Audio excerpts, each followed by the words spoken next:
back end. I took it off the frame. Well, you got to see that. So what I'm going to have to do here, since I'm doing this with one hand, so I'm sorry. This is a sprocket I want to use on the axle. It would fit into here like this. So yeah, I'm doing it with one hand.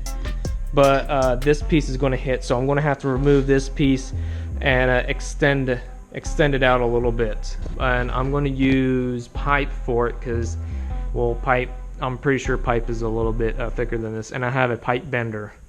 I don't have a tube bender, so I'm not going to use tubing on it, but I am going to use just a regular water pipe. That should be strong enough. It's Schedule 40 anyways. It's thicker than the material on this. I'm pretty sure it is. But I'm going to remove this, extend it out about an inch and a half maybe. Yeah, about an inch and a half. I'm going to remove this first, then put that on, and then I'm going to have to remove these because I want to extend this up. Right now it's about, I believe, 4 inches or 4¼ inches from this piece here up to the top two pieces. About a 4¼ inch. That's a little too short because the jack shaft sits right here and it's going to be hitting the sprocket on the axle, so I got to lift it up about an inch or two. I also want to widen this out so I don't have this happening where the chain is rubbing up on the frame. So I'm going to get this piece on first, because if I chop this off and chop all this off, then these pieces will become separate and I'll no longer have it aligned, which well, it's not a big problem because I just put the axle in and it'll align it. But I want to get this piece on first. Well, yeah, I want to move it back a little bit, maybe like right here. And this other piece, I'm going to have it way out here. So I got to weld this piece on so I can measure the distance, because this is going to be a different length than this piece here. Because I want to move it back. If I extend this up, it's going to hit this chair here.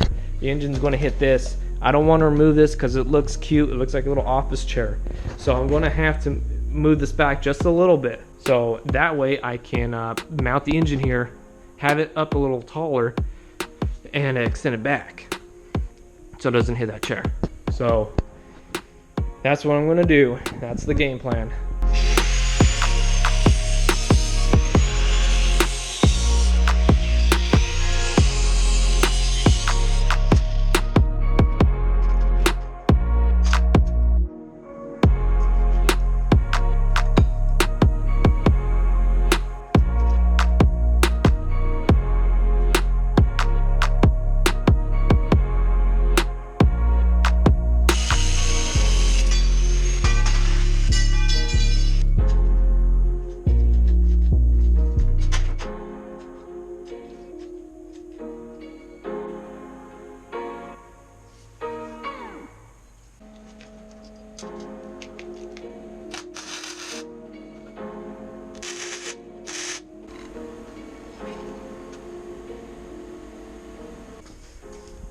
Okay, so I got the piece on there, and change of plans.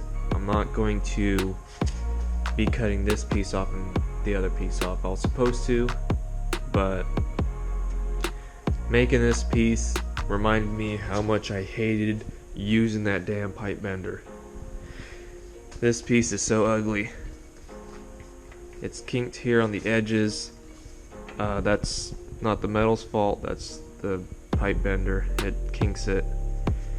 So and just making this piece was just miserable, especially using the angle finder, because that pipe bender doesn't have any dials on it to see what angle you're at, so you got to use an angle finder.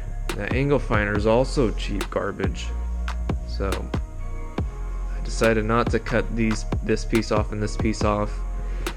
Instead, I'm going to use spacers. I'm going to put the spacers here, and that will lift the jack shaft bracket and the engine up, and that will get enough clearance so I can mount the sprocket. I had to cut this piece off anyways because this sprocket wouldn't fit. It would be hitting the previous piece that was on here. It'd be hitting it. So I definitely had to do that. The welds came out okay, which I'm surprised.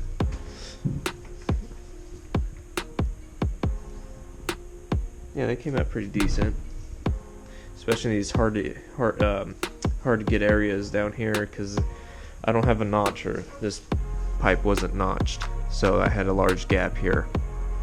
But yeah, I had to cut this piece off and put this here.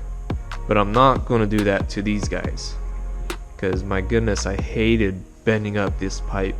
Maybe if I had a decent tube bender, that'd be no problem.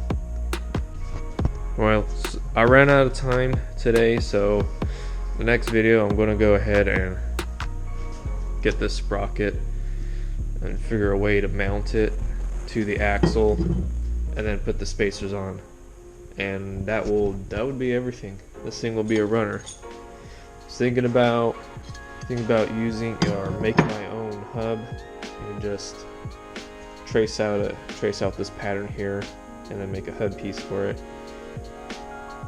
But I also have this little 1/2-inch washer that fits perfectly in there, and I was going to weld a collar on this side and the other side.